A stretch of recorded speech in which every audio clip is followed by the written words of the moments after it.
akan belajar perbandingan trigonometri. Sebelumnya di sini ada yang nggak masuk nggak? Masuk semua. Beneran? Ada belum masuk? Ada kemana Kemal? Dia masih di perjalanan. Oke. Oke, mungkin kita langsung aja ya masuk ke materinya. Di sini ada yang tahu nggak apa itu perbandingan trigonometri? Maksudnya tahu soal ini aja, sekilas saja.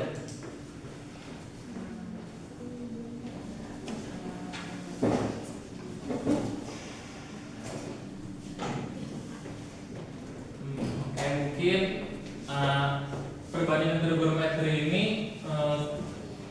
untuk bagaimana sih kita bisa mengukur gitu. Contohnya gimana kita bisa mengukur suatu panjang pohon tanpa kita harus naik dulu ke pohonnya. Jadi ada ilmu tersebut adalah perbandingan trigonometri. Oke, di sini kita bisa lihat bisakah kita mengukur tinggi puncak tanpa harus mendakinya. Dengan adanya ilmu perbandingan trigonometri, kita bisa mengukur puncak tinggi tanpa harus mendakinya dulu. Itu ada cara-caranya. Oke, lanjut ya.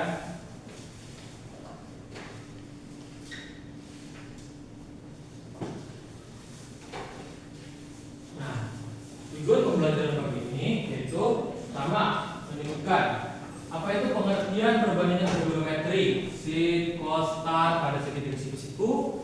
Selanjutnya ada menghitung berapa sih nilai sin, nilai cos A dan tan A dari suatu segitiga siku-siku yang diketahui panjang sisi-sisinya. Adapun untuk menerapkan konsep-konsep trigonometri untuk menyelesaikan masalah tinggi satu objek dari jarak atau sudut objek tersebut.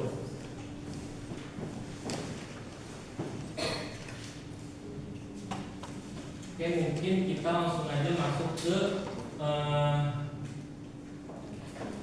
pembagian LKPD untuk per kelompok. Oke, bisa duduk per kelompok dulu, anak-anak. Sudah. Oke. Kelompok satu.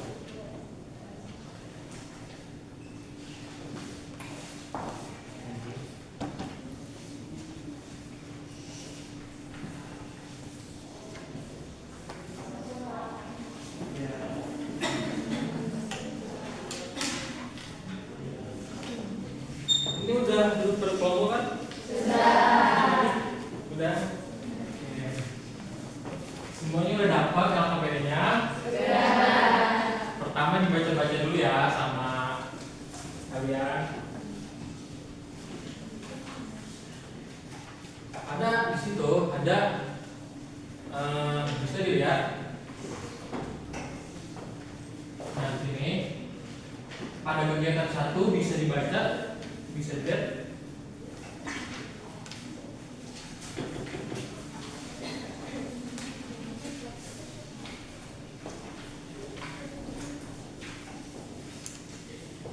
Nah, di sini pada kegiatan 1 dan 2 ada disuruh dalam LKPD tersebut untuk menggambar dan mengukur segitiga siku-siku.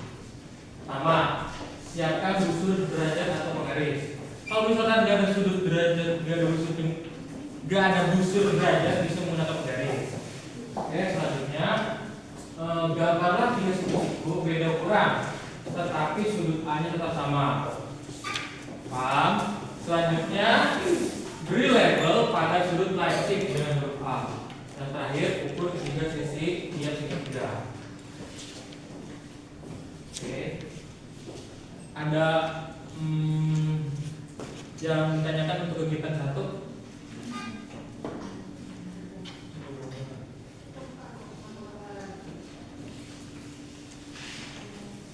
Bisa dimulai aja ya, adik-adik.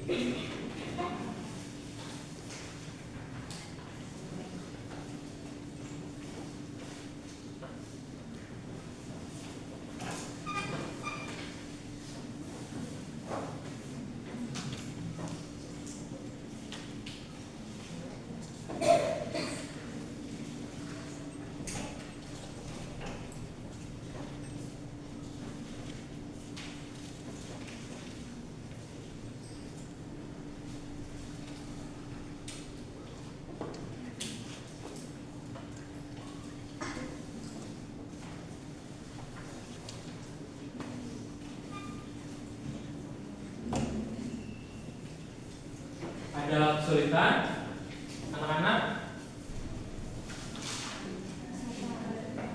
Oke.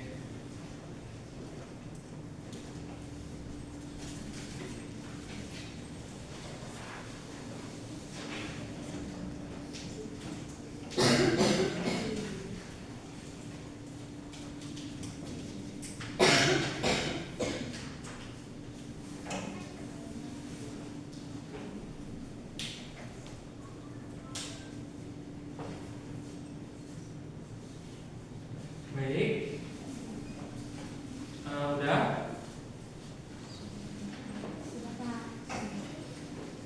Udah anak-anak?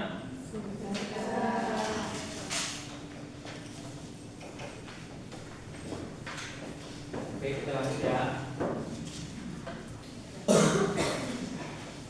Kalau misalkan pada kegiatan satu sudah diisi, kita masuk ke kegiatan 2, di mana istilah tabel di bawah ini berdasarkan hasil pengukuran segitiga bagian. Mungkin di PPT sama di LKPD sedikit berbeda, karena kalau misalkan di PPT itu enggak ada contohnya sebenarnya. Kalau misalkan di PPT itu seperti itu. Nah, kalau misalkan di LKPD seperti ini. Perbedaannya nggak usah ditanyakan seperti ini, jadi langsung aja diisi seperti yang ada di LKPD tersebut. Oke. Dan kesulitan.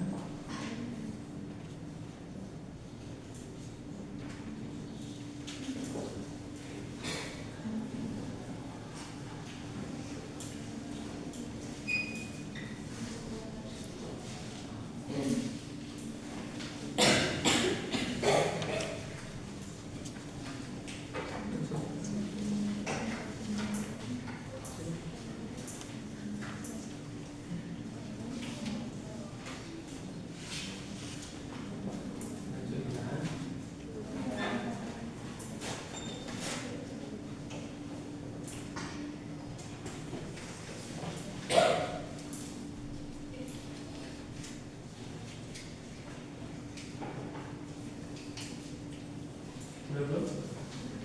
Ya. Oke.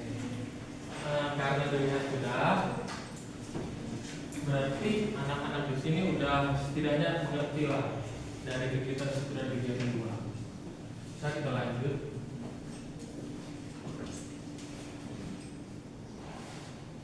Nah, terakhir pada kegiatan 3 dan 4 di sini ada pola yang tersembunyi dalam segitiga sebangun, di mana nilai perbandingan sisinya tetap sama.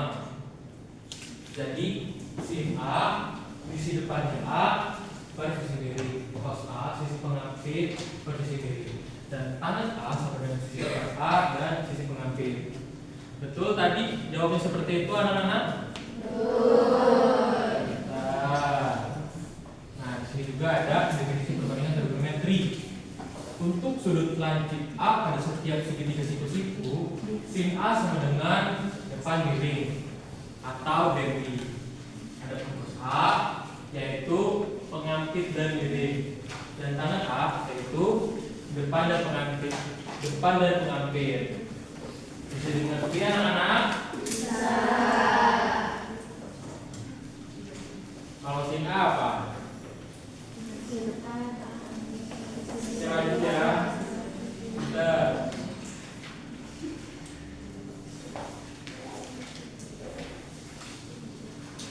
Nah, di sini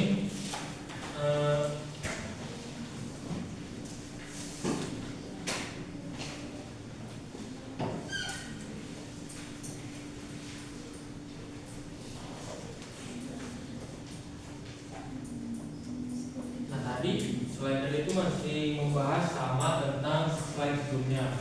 Sekarang langsung aja kita pada konteks tantangan yang bisa dibilang pada kehidupan sehari-hari. Nah, misal soal seseorang berdiri 1.500 meter dari kaki gunung. Sudut elevasi ke puncak adalah 30 derajat. Berapa tinggi gunung tersebut? Kita bisa langsung saja. Yang saya yaitu tan 30 derajat sama dengan T dibagi 1500, yang dimana tan 30 derajat sama dengan 1/3. 1/3 sama dengan T dibagi 1500, yaitu T 1500 dibagi P3, yaitu 866 meter. Jadi kita bisa menghitung tinggi gunung tanpa harus mendaki dulu menggunakan perbandingan trigonometri, yaitu tinggi gunung adalah 866 meter.